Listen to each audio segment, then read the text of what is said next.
Use of this, that, these, those. अक्सर students इनको इस्तेमाल करने में कंफ्यूज होते हैं। ये डेमोन्स्ट्रेटिव प्रोनाउन है और ये सब्जेक्ट के तौर पर इस्तेमाल होते हैं। डेमोन्स्ट्रेटिव प्रोनाउन हम उस वक्त इस्तेमाल करते हैं जब हम अपने सेंटेंस में इशारा करके बता रहे हों कि कौन सी चीज़ कहाँ है। ठीक है, a demonstrative pronoun has the ability to complete a sentence on its own and it's usually replace the noun. Noun की जगह इस्तेमाल हो जाते हैं और हमें इशारा करके बताते हैं चीज़ों लोगों के बारे में। However, care should be taken to use them in the right context. इन्हें हमें सही तरीके से इस्तेमाल करना चाहिए। दिस की जगह पे हमें दिस और दैट की जगह पे हमें दैट ही यूज़ करना है। दीज की जगह पे हमें दीज और दोज की जगह पे दोज इस्तेमाल करना है। केयरफुली यूज़ करना है, मीनिंग्स में कंफ्यूज नहीं होना है इसके, और ना ही इनके यूज़ में कंफ्यूज होना है। तो लेट्स सी कि दिस का क्या मतलब है। दिस का मतलब है ये, और ये एक वाहिद के लिए इस्तेमाल होता है, यानी दिस के साथ हमेशा इस इस्तेमाल होगा। जबकि दीज प्लुरल है, इसका मतलब है ये, और इसके साथ आर इस्तेमाल होगा। दिस और दीज दोनों नज़दीक की चीज़ों के लिए इस्तेमाल होगा, नज़दीक के जब आपके पास रिलेशंस हों या नज़दीक का कोई लम्हा हो तब।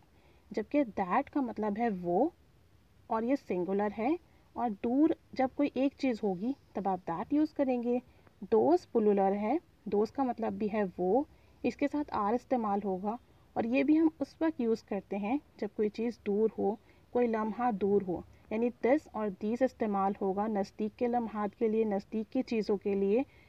जबकि दैट और दोज इस्तेमाल होगा दूर के लम्हात, यानी कोई काम कोई एक्शन थोड़ा पहले हो चुका हो या चीज़ें लोग थोड़े फासले पर हों।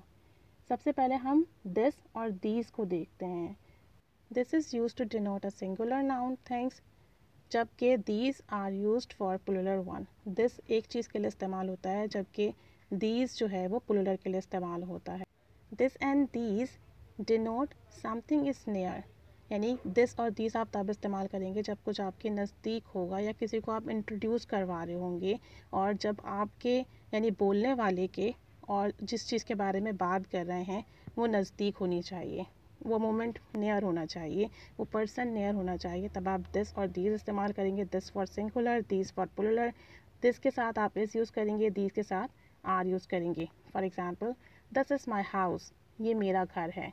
एक घर है, नज़दीक है, तो दिस इज़ यूज़ हुआ है। These are our friends Javed and Razia, ये हमारे दोस्त हैं जावेद और रज़िया, दो लोग हैं इसलिए दीज और आर इस्तेमाल हुआ है, जबकि जावेद और रज़िया साथ खड़े हैं इसलिए दीज इस्तेमाल हुआ है। This is a nice bowl of soup, ये सूप का एक अच्छा प्याला है। हुज पैकेट्स आर दीज, ये किसके पैकेट्स हैं। This is my blue dress, ये मेरा नीला कपड़ा ड्रेस है। दीज आर सारास कोलीग्स, ये सारा के साथी हैं। This is Azam and this is Ali, ये आज़म है और ये Ali. Hello, this is my classroom, ये मेरा क्लास रूम है। We have lived in this house for 20 years, हम 20 साल से इस घर में रहते हैं। Have you read all these papers, क्या आपने ये सारे पेपर्स पढ़ लिए हैं। Now look at the case of that and those. That और दोज का मतलब है वो, दैट इस्तेमाल होता है एक चीज़ के साथ, दोज इस्तेमाल होता है एक से ज़्यादा चीज़ों के साथ, और ये दोनों इस्तेमाल होंगे जब वो चीज़ें, लोग या जिस लम्हे के बारे में आप बात कर रहे हैं वो आपसे दूर हो, नज़दीक ना हो। तो दैट और दोज दोनों इस्तेमाल होंगे दूर के लिए। For example, that is my house, वो मेरा घर है।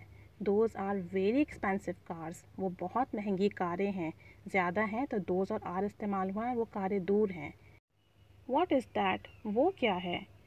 That is a great job, ये बहुत अच्छा काम है। That Sara's farms house over there, वो सारा का फार्म हाउस है। हुज व्हीकल्स इज़ दैट, ये किसकी गाड़ी है।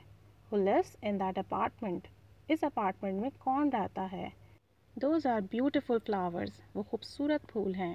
दैट इज़ अ डैम, वो एक डैम है। That phone line is busy, वो फ़ोन लाइन मसरूफ़ है। अच्छा, usage with noun. Demonstrative adjectives can be directly used with nouns in certain situation. Demonstrative adjectives भी होते हैं जो कि डायरेक्ट नाउन के साथ इस्तेमाल होते हैं कुछ ख़ास कंडीशंस और हालात में, यानी ये प्रोनाउन भी हैं और एडजेक्टिव्स भी हैं। प्रोनाउन तब होंगे जब आप नाउन की जगह पर इस्तेमाल कर रहे होंगे, जबकि एडजेक्टिव तब होंगे जब आप किसी चीज़ की क्वालिटी बता रहे होंगे, जबकि दिस, दैट, दीज, दोज के मीनिंग वही होंगे। For example, this party is exciting, ये पार्टी दिलचस्प है। दोज मफिन्स आर डिलीशियस, वो मफ़िन मज़ेदार हैं। दोज पेंटिंग्स आर ब्यूटिफुल, वो पेंटिंग्स खूबसूरत हैं। तो यहाँ देखें दिस, दैट, दीज, दोज किसी नाउन को इंडिकेट कर रहे हैं, इसी वजह से ये डेमोन्स्ट्रेटिव एडजेक्टिव्स हैं। दिस कैफ़े इज़ फैंटास्टिक, ये कैफ़े लाजवाब है। दैट बिल्डिंग इज़ टॉल, वो इमारत लंबी है। दैट मैन इज़ इनसेन, वो आदमी पागल है। दीज पैकेजेस आर सस्पिशियस, ये पैकेजेस मशकूक हैं। This player has got talent, इस खिलाड़ी को बहुत टैलेंट मिला है। These are mobile phone cases, ये मोबाइल फ़ोन केसेस हैं। तो ऑलवेज रिमेंबर दिस मतलब है ये, एक चीज़ और नज़दीक के लिए इस्तेमाल होगा। दीज मतलब है एक से ज़्यादा, इसका मतलब है ये, और एक से ज़्यादा नज़दीक की चीज़ों के लिए इस्तेमाल होगा। दैट मीन्स वो, एक चीज़ दूर के लिए।